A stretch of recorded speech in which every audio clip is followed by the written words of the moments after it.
Okay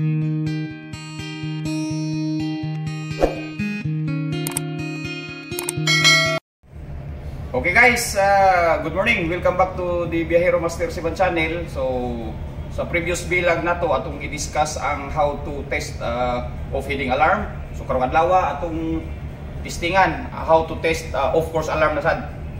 So dire ipakita na to ang kuan. So mao ni amo ang autopilot kani autopilot made of kuan, made in Japan. In particular Yokogawa. Kung may parehas tani, so maura ni gamiton ninyo ha, how to test the of course alarm. So karon guys, atong heading kung matanaw ninyo diri sa bulang kristal 260 260. Ang iyahang magnetic ani guys nasa mga 256, mularo siya 256 258 255 ka sayaw-sayaw. So kung saon pag test sa of course alarm, sige mo adto ta sa kuan sa of course alarm diara.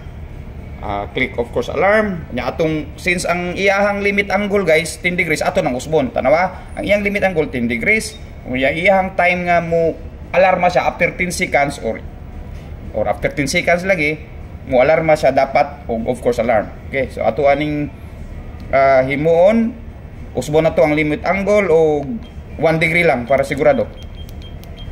Okay, 1 degree, so enter. So tanawa na tayo, enter na to, count tag 10 seconds, enter. Okay, 1 2 3 4 5 6 7 8 9 10. Oh yun no, so success. So yun guys, yung paano mag test ng of course alarm. So nakita niyo diri of course alarm.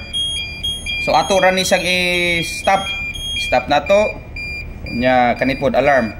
So ay kalimot ato ang ibalik ra pod kay may sprekitik niya sa ato ang mga opisyal magsigig alarma. So ato na ibalik sa kuan ang nakasetting diri 10 degrees.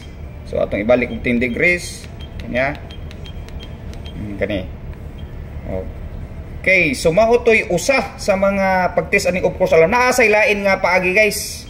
So ang lain nga paagi guys dire through transmitting for magnetic compass. So kani guys, so kani naka kuan man yun sa kuanan niya yung transmission for now 264. So imong pindutin ni mo ning kuan guys, pindutan ning dibcal kani dibcal kani nya imuhang i-kuani kani i-adjust ni guys. Let's say for example ato nang patasan, let's say 20 kuan let's say 27. Enter. 1 tanaw na to, alarma ba? Okay. So of course alarm po siya guys kanyo. So of course alarm, di ba? So ato lang sa i-buzzer tap, atong i-alarm nya humana. So mao na to ang pinaka-simple ra gyud og pinakasayon nga pag test sa of course alarm. So inaot na yung mga katunan ninyo. Don't forget to subscribe my channel and click the notification bell for more videos. Babush! Thank you!